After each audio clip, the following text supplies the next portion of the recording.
Hello, Miss Jones? Miss Jones in the General Affairs Department? Why are you not at your desk? There is something urgent that I need you to do, but you happen to be away just when I need you here. How useless can you be? What? Oh, it's Miss Smith from the sales department. I hope you're doing well. Hey, come back to your desk right now. We aren't done for the day yet. What are you doing, sneaking in a little bit of a break? You're 7 years older than me, but you are such a useless worker, I tell you. I'm sorry, but I was sent on an errand. What errand are you talking about? You know how our company is planning to have a barbecue party tomorrow? They asked me to go buy some ingredients for that. Oh, it's the one that President Huxley is going to host.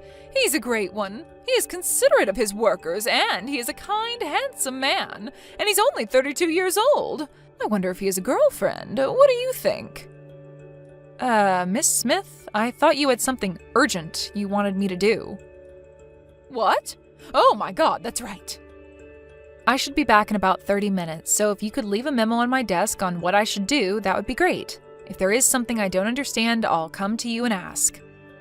Alrighty.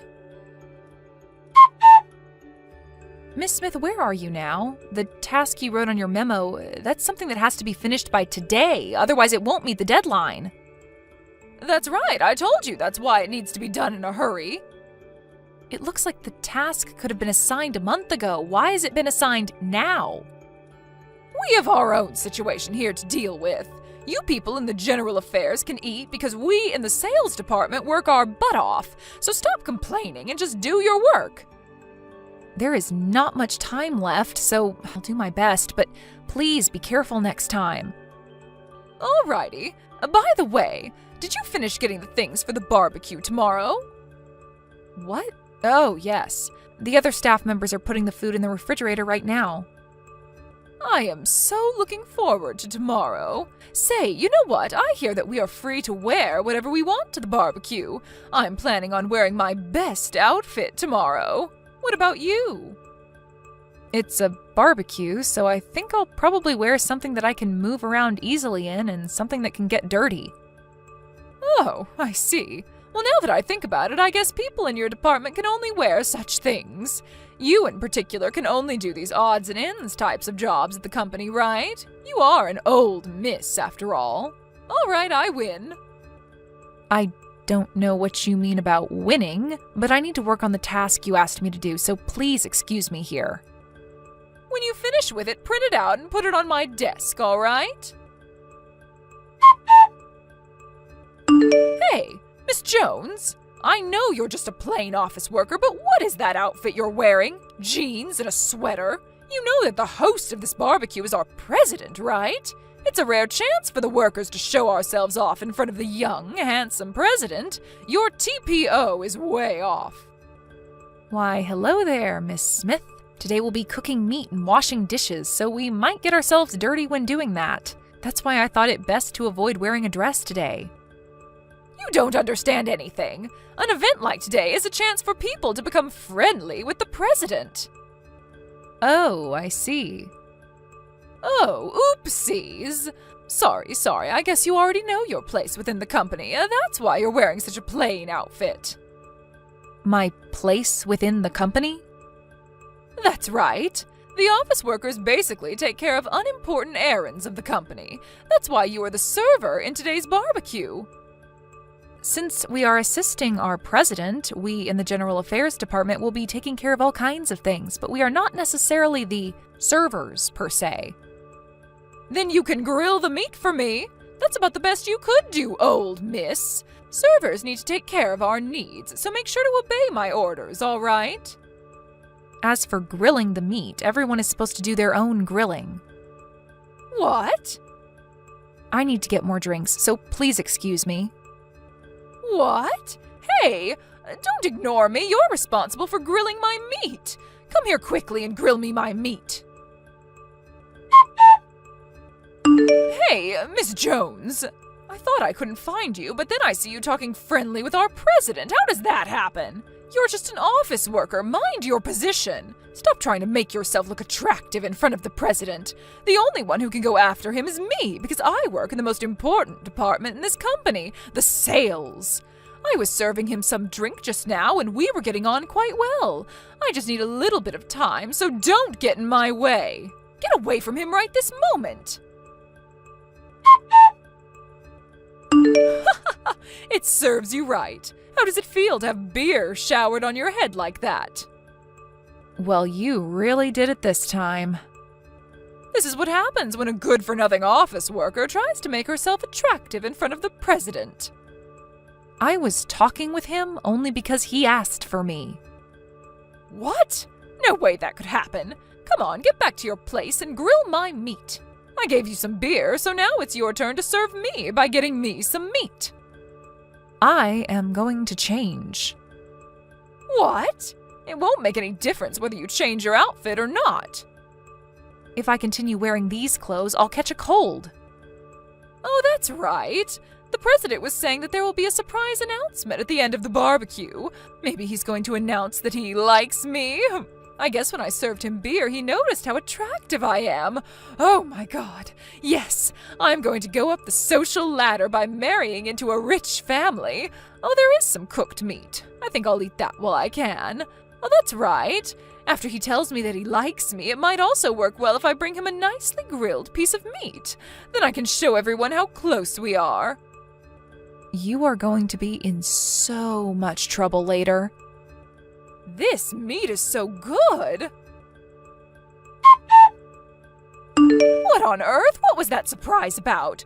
The president was saying that he would introduce his fiancée, so I thought he decided to skip the part about telling me that he liked me and go straight to getting engaged. I was surprised, but I quickly got my act together and braced myself. But why were you, Miss Jones, introduced? The engagement announcement was actually going to be in 2 months. What?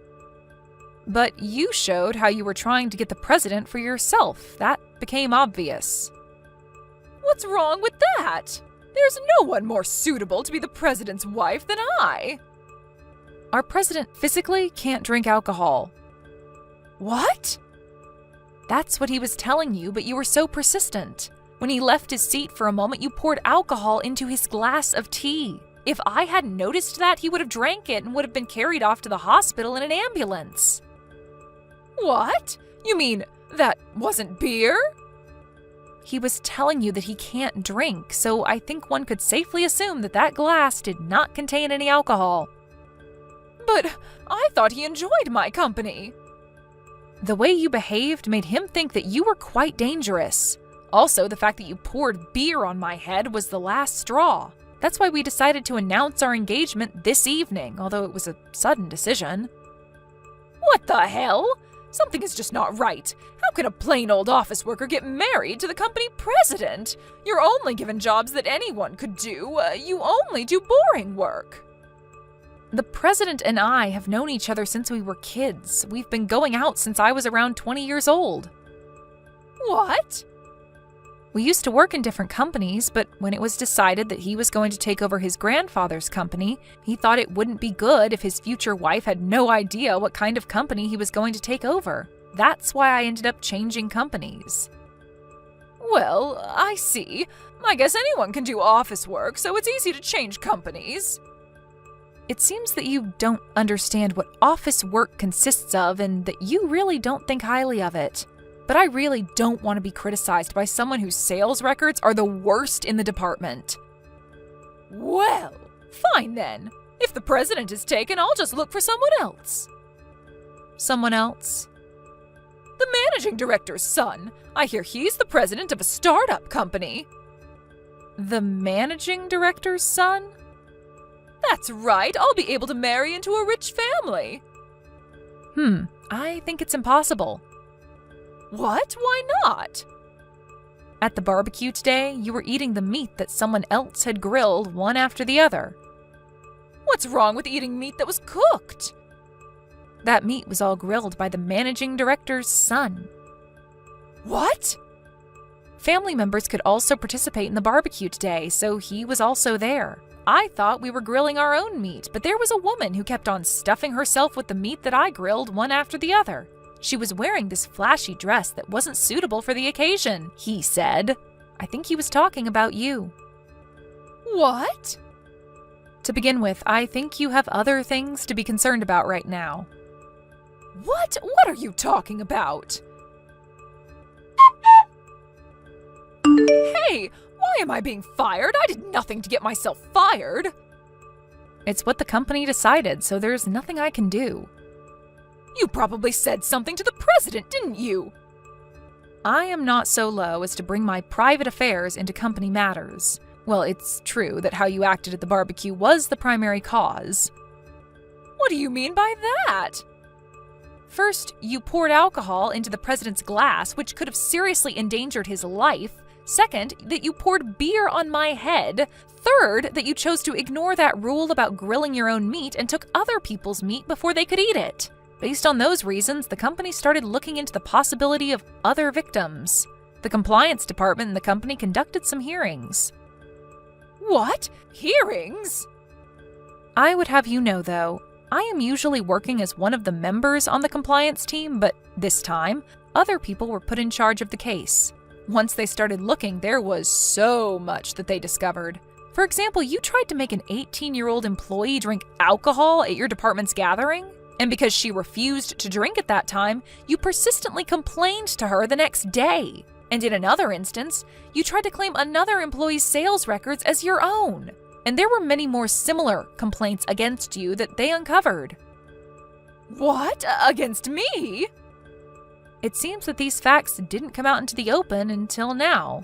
But after gathering the data and finding out that there was so much, and the fact that you had caused our business partners much inconvenience in the past, they decided to fire you. No way! That is all that I have been told. But I think you were told of all this when they informed you that you were being let go. What? It would be better to listen to what other people tell you. If you do that, you can avoid making mistakes so that you can live a better life. That is a given. So that is all. Please excuse me. I was wondering why such a person could be in the much-respected sales department. The recently retired ex-manager of the sales department could not say no to someone he owed a favor to, so that's why she was able to join our company. I'm not sure what to make of that, but to put that matter aside for now. As for the matter of getting beer poured all over my head, I received consolation money from Miss Smith, although it was the minimum amount that would be expected in such circumstances, but I decided to drop the case after that. That is, the 18-year-old employee reported the case to the police. And so after having talked to the president, he decided to prioritize this case. As for Miss Smith, she got herself into deep debt as she had to pay for consolation money big time. So now, in order to pay back her loan, she's doing multiple hard jobs. Apparently, she is complaining, "Why me?" as she leads a very poor life. Thank you for watching. Please subscribe and hit the like button. See you next time.